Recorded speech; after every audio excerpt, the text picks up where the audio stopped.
Diccionarios en Python. Tercera estructura de datos que vemos, ya hemos visto las listas, ya hemos visto las tuplas, los diccionarios es quizás la más diferente a ellas, ¿vale? Los diccionarios, como veis, son una estructura que permite almacenar pares clave-valor. Los pares clave-valor son en sí una estructura que vais a ver repetida en programación en muchas situaciones. Los JSON, por ejemplo, en general son también pares clave-valor.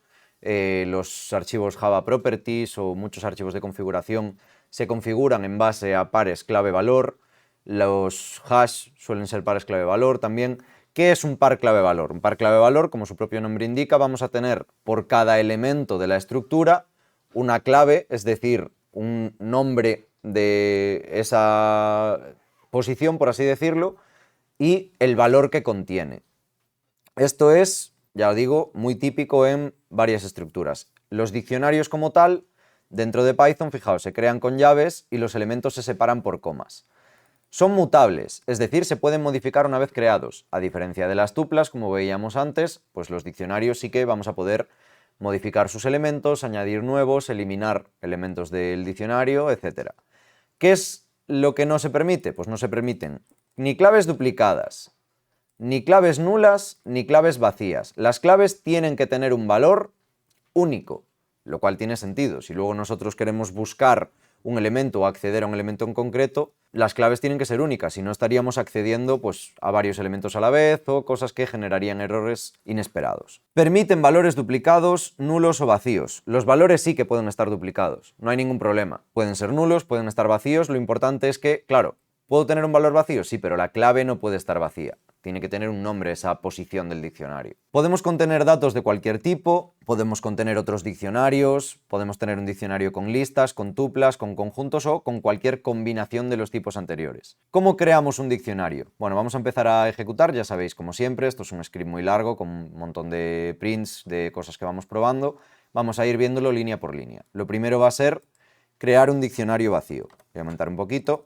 Vamos a crear un diccionario vacío. Si yo ejecuto esto, el diccionario vacío como tal me printa esto, simplemente las llaves. Vale, yo defino un diccionario y ahí está. ¿Por qué puedo crear un diccionario vacío si no puedo tener un diccionario con claves vacías, ni con claves nulas, ni con claves tal? Pues porque el diccionario no tiene ninguna clave, no tiene ningún elemento. Esto nos sirve, pues, ya veréis más adelante, para empezar a, pues, digamos, crear ese diccionario vacío y empezar a añadirle cosas, pero lo que no puedo tener es un diccionario que tenga pues, una clave vacía, nula o cualquier cosa. Un diccionario con un solo elemento, fijaos, pues sería esto. Tenemos un diccionario que tiene un elemento A de valor 1, es decir, A es la clave, 1 es el valor. Cuando lo printamos, este es el resultado, A1. Más creaciones, un diccionario con varios elementos, ya veis, A1, B2, C3, D4 y E5. Si printamos el diccionario, es esto que tenemos aquí.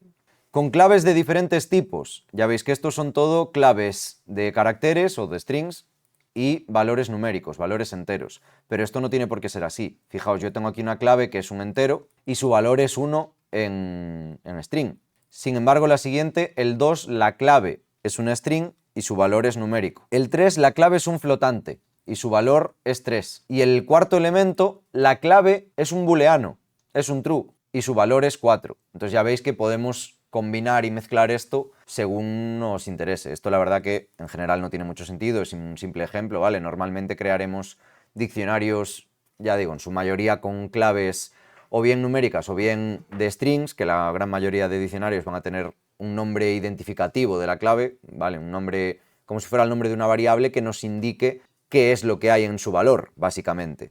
Cuando imprimimos esto, pues este es el resultado, ¿vale? Como veis. Un diccionario con diccionarios. Pues al igual que teníamos una lista de listas o una tupla de tuplas, un diccionario con diccionarios tenemos. Las claves siguen teniendo que ser así y básicamente tenemos una posición A con el valor B1, C2, una posición D con el valor de otro diccionario que tiene a su vez E3 y F4. Cuando imprimimos todo esto, pues nos imprime tal cual todo el diccionario.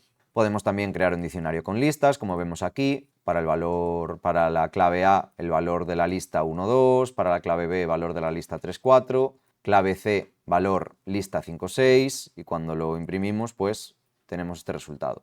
Y lo mismo con tuplas y lo mismo con conjuntos, que ya los veremos, pero ya veis que el resultado al imprimirlo es exactamente el mismo, solo me cambia lo que nos está indicando los paréntesis, las llaves en el caso de los conjuntos o los corchetes en el caso de las listas. Pero lo que cambia pues es una estructura de datos que a su vez tiene valores de diferentes tipos de estructuras de datos. Dependiendo de para qué queramos usarlos, pues usaremos una cosa o la otra. ¿Cómo accedemos a los elementos de un diccionario? Vamos a ver el acceso a esos elementos. Declaro un diccionario básico, ¿vale? A1, B2, T3, D4, E5, y a partir de aquí yo accedo al valor de la clave A y tengo el 1. Este valor lo puedo modificar. Si yo modifico A accediendo así, diccionario de clave A, fijaos que usamos también los corchetes, igual que con las listas, para acceder, igual a 10. Pues este diccionario, cuando yo lo printo, os recuerdo que lo habíamos inicializado a A1, B2, C3, etc., pues aquí tenemos A10, B2, C3, hemos modificado el primer valor. ¿Añadimos un nuevo elemento al diccionario? Sin ningún problema. Diccionario de F, que no existía, es igual a 6. Yo declaro, llamo al diccionario, declaro aquí dentro de los corchetes cómo va a ser su nueva clave, que aquí hemos puesto la F por seguir un orden, pero podríamos haberle puesto JH22, lo que fuera, y le damos el valor 6. Cuando lo imprimimos, pues vemos que hemos añadido la F. La modificación se mantiene y hemos añadido la F al final. ¿Eliminamos un elemento del diccionario? Pues podemos hacer del diccionario y pasarle la clave del elemento que queremos eliminar. Cuando lo volvemos a imprimir, vemos que tenemos el diccionario de antes de añadir el elemento. Hemos eliminado la última posición. Podemos comprobar si existe una clave en el diccionario haciendo print a indiccionario. Si le pasamos así esta estructura, estamos comprobando si existe la clave. Fijaos que me devuelve true o false porque la A existe, pero la F ya no, porque la hemos eliminado. Entonces me devuelve false. Si no existe, lo mismo, con not in. Esto me devuelve lo contrario. False en el caso de la A porque sí que existe y true en el caso de la F porque ya no existe. Entonces not in diccionario me devuelve true. Acceder a un elemento que no existe en el diccionario. Podemos hacerlo, pero salta una key error. Salta la excepción key error. Como ya hemos visto control de excepciones, pues podemos ver que el print del diccionario de F, de una clave que ya no existe, pues me devuelve un error. Entonces, ¿qué error me está devolviendo? Me está devolviendo la F. La key error me devuelve la F que no existe. Acceder a un elemento que no existe en el diccionario con get. Si yo hago diccionario get F, es este el known que me está devolviendo. Si yo ejecuto todo esto, el diccionario get F, como la F no existe en el diccionario, me está devolviendo known. O si yo me pongo encima del get, ya me dice que esto me deba devolver lo que o un int, es decir, el valor de la clave en el diccionario, si existe, y si no, el por defecto. ¿Qué es el por defecto? El known. En caso de que la clave no exista en el diccionario, cuando yo hago get de una clave inexistente, me devuelve known. Yo esto puedo indicar un valor por defecto, como veíamos. Puedo indicar que en vez del known, pues si la F no existe, me diga que no existe. Y entonces aquí tenemos no existe. Básicamente hacen lo mismo, solo que yo aquí le estoy indicando qué devolver en caso de que no encuentre la clave. Si en vez de eso, con get le paso una clave que sí que existe, me va a devolver el elemento de dicha clave. Acceder a un elemento que no existe con setDefault. Con setDefault lo que estamos haciendo es, en caso de que no exista esta F, pues le estamos pasando un valor por defecto. ¿Qué hace esto? En caso de que la clave no exista, añade la clave y su valor. Si la clave ya existe, solo modifica su valor. ¿Qué quiere decir? Pues que si yo en este diccionario la F existiera, simplemente le va a poner un 6. Si la F no existe, añade el par clave-valor F6. Devuelve el valor por defecto si la clave no existe y lo añade al diccionario, como decíamos. Si yo imprimo este diccionario ahora, fijaos que después de imprimirlo es el diccionario que teníamos antes. Estábamos en este punto. Tengo hasta el 5, hasta la E5. Si yo hago diccionario setDefault F6, cuando lo printeo, ya tengo la F añadida. De forma que, de hecho, si yo después hiciera el get, ya no me iba a dar ni no existe, ni known, ni nada, sino que me devolvería el 6. Con el método update podemos añadir varios elementos a la vez. Es decir, yo hago diccionario update y le paso un subdiccionario, por así decirlo, que lo va a concatenar con el otro diccionario. Pues le vamos a añadir G7, H8 e I9. Fijaos que cuando lo printeo, tengo el diccionario de antes, hasta la F y los 3 pares nuevos que he añadido. Los 3 nuevos pares clave-valor. Tenemos el método pop que permite eliminar un elemento del diccionario. Con pop y la clave que le pasamos, vamos a eliminar, pues en este caso, el elemento para la clave G. Es lo mismo que hacer del diccionario con los corchetes y pasarle la G, solo que hay un método propio para hacerlo. Pero luego también tenemos PopItem. Ya vemos que por defecto PopItem permite eliminar el último elemento del diccionario, el que esté posicionado al final. También tenemos el método clear, que lo que hace es básicamente vaciar el diccionario. Me elimina absolutamente todos los elementos. Si yo printeo esto aquí, fijaos que yo voy printeando. Cuando hago un print de pop, además de eliminar, como me devuelve lo que elimina, yo puedo hacer print de pop y fijaos que me devuelve el 7. ¿Por qué me devuelve el 7? Porque era el elemento que tenía en la G. Sin embargo, PopItem me va a devolver el último, pero fijaos en la diferencia. Pop de G me devuelve solo el 7, solo el valor. PopItem me elimina el último, pero lo que devuelve, cuando yo lo imprimo, es una tupla. ¿Es una tupla con qué? Con una string y un entero. ¿Qué va a ser la string? La clave. ¿Qué va a ser el entero? El valor en este caso. Entonces PopItem me está devolviendo una tupla i9 que es el último elemento. Fijaos que aunque hacen lo mismo como tal, solo que, es decir, eliminan un elemento, este elimina por clave y este elimina el último, este método me devuelve el value, el valor del par clave-valor, y este me devuelve el elemento entero pero en forma de tupla, para diferentes usos. Dependiendo de lo que queramos hacer, pues nos interesará uno u otro. Y con clear, ya veis que no devuelve nada, lo que hace es vaciar el diccionario. Cuando yo luego intento acceder al diccionario, vuelvo a tener el diccionario vacío. Tenemos también el método keys. El método keys nos permite obtener todas las claves de un diccionario. Estos son métodos muy útiles para cuando no conocemos cómo es el diccionario, pues empezar a almacenar esas keys o esos values o lo que sea y poder ir recorriéndolo, para poder recorrer el diccionario como lo haríamos con una lista o con una tupla. Con keys yo puedo, como veis, imprimir todas, ¿vale? Yo si hago diccionario de nuevo de A1, B2, 3C, perdón, C3, D4, E5, diccionario de keys me devuelve esto. Ditkeys ABCDE, es decir, una lista con todas las claves. Values me permite obtener los valores del diccionario. Entonces yo si hago values, como veis tengo una lista, dictvalues, con 1, 2, 3, 4, 5, que son los valores sin las claves. Y luego tenemos ítems, que quizás es el más interesante a la hora de recorrerlos. Con ítems podemos obtener los elementos del diccionario, pero fijaos que lo que me devuelve son los pares clave-valor. Dictitems me devuelve A1, B2, C3, como si imprimiésemos el diccionario entero, pero iterando. Esto es un tipo de objeto, ¿vale? Dictitems, esto es otro tipo de objeto, dictvalues, y esto es dictkeys. Tenemos también el método copy, por si queremos copiar el diccionario en un diccionario copia. Si lo imprimimos ya veis que tenemos un diccionario exactamente igual que el original. Podemos también, con el método fromKeys, crear un diccionario a partir de una lista de claves. Es decir, yo tengo aquí unas claves A, B, C, D, E y voy a hacer que este diccionario sea dict from keys de las claves. Si yo lo printo ahora mismo, tengo un diccionario con las claves A, B, C, D, E y todos los valores unknown porque todavía no le he dado valores. Esto puede ser útil pues para un montón de cosas. Imaginaos que estamos recorriendo una estructura de datos en la que tenemos, pues yo qué sé, los nombres de algo o lo que sea y todavía no le hemos dado valores. Pues podemos sacar todas las claves para crear un diccionario y a partir de ahí empezar a darles valores en bucle, por ejemplo, comprobando pues a lo mejor a partir de otra estructura o de un archivo o de lo que sea, cómo es cada una de esas claves, qué valor le pertenece, etcétera, etcétera. Esto da bastante juego. Con fromKeys también podemos darle un valor por defecto. Si yo hago de nuevo diccionario dit fromKeys, os recuerdo que está llamando a claves que es ABCD y en vez de, para que no sean known todas al principio, pues le doy 0, diccionario. ABCD y todos inicializados a 0.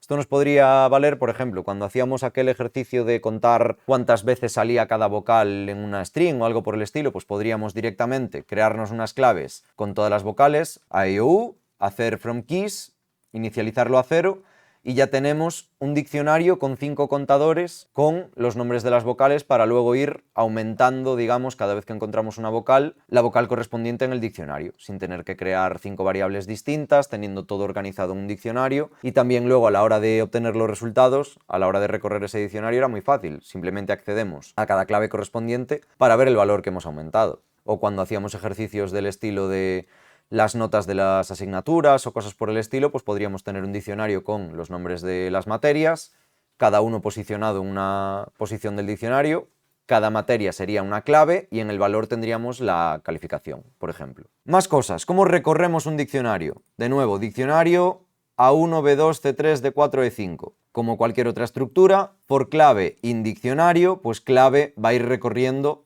todas las claves. Entonces yo con clave puedo ir a acceder de la siguiente forma. Print clave y diccionario de clave. La clave sería pues la típica I de los for, ¿vale? Si recorremos esto, fijaos que la salida es A1, B2, C3, D4, E5. Estoy printándolo como si fuera pues, separado por espacios, que es el separador por defecto del print. Podemos también utilizar ítems. Podemos recorrer un diccionario utilizando el método ítems y un for clave, valor, in diccionario de ítems. Como ítems, os recuerdo que me devuelve esta estructura que tiene clave y valor, pues yo puedo directamente printar clave y valor. ¿Qué está haciendo esto? A cada valor de diccionario de ítems, almacenando en clave su clave y en valor su valor. Entonces yo, si lo recorro, el resultado que tengo es el mismo, es este de aquí, exactamente el mismo. Lo puedo recorrer también con keys, aunque la diferencia entre hacer esto y esto ya veis que no es ninguna, simplemente que aquí estoy poniendo el punto keys, pero así tengo claro que en clave lo que voy a estar almacenando son las keys, las claves. Al printear ya veis que el resultado es el mismo. Puedo recorrerlo con values si solo me interesan los valores. Si yo no quiero las claves para nada, pues yo hago for valor indiccionario.values y printeo los valores. ¿Y qué me printea? Solo los valores, 1, 2, 3, 4, 5. Y también puedo recorrerlo un bucle while de la siguiente forma. Declaro el diccionario, declaro las claves, pues en una lista, en una tupla, en lo que sea, con diccionario.keys, una variable para empezar en 0, y voy recorriendo mientras la i no llegue al len de las claves, es que todavía me quedan claves por recorrer, y yo hago que clave sea igual a clave de i. Por cada clave que encuentro, printeo clave y diccionario de clave. Le sumo 1 a la i y hago exactamente lo mismo. Entonces, como veis, pues varias formas de recorrer los diccionarios, utilizando el método values, keys, utilizando el método ítems, sin método alguno, accediendo por clave.